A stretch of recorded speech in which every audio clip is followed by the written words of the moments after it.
Three videos in the same location, not happening. Board boxing, welcome to the show. Subriel Matias, oh my gosh. You were looking crazy, my guy. Subriel Matias versus Ergashev. This fight going in, again, watching it with my boy Steph at Hot and Moving. Check them out right here. We were looking at Subriel Matias, and Steven was starting to, he was working on some of his own video projects, and he was like, man, Ergashev's about to take this. And I thought the same thing too. Ergashev looked sharp.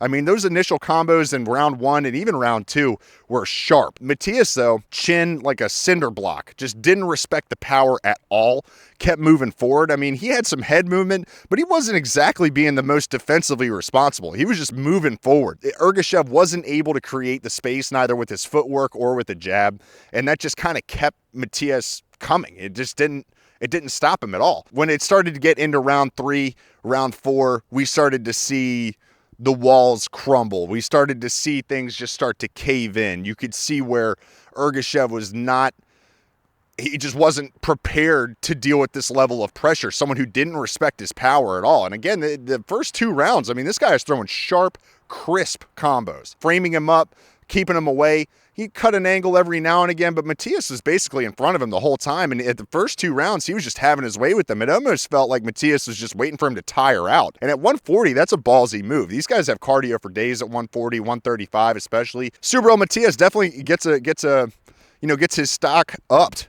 from winning this fight, decisively too. I mean, the fight stopped in the corner.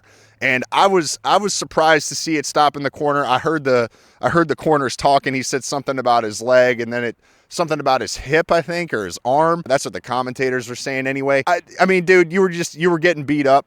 I think the corner knew that you were getting beat up. It was live to fight another day situation. Kudos to you for getting in there, making it happen. Kudos to all the fighters on this card. It really was a great card. But Subriel is a real deal, but he needs to work on his game a little bit more.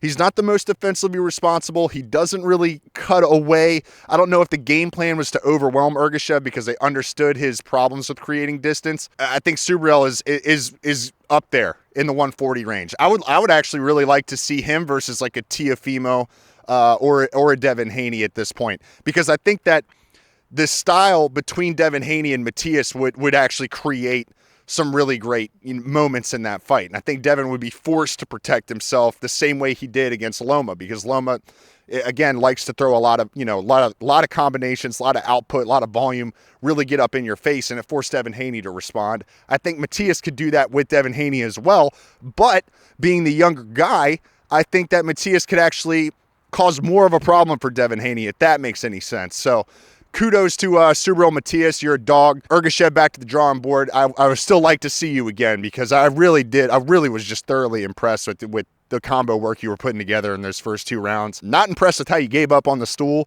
but it is what it is, man. You were getting beat, and you had to get out of there. So no disrespect coming your way at all. Let me know what you guys think. That's all I got.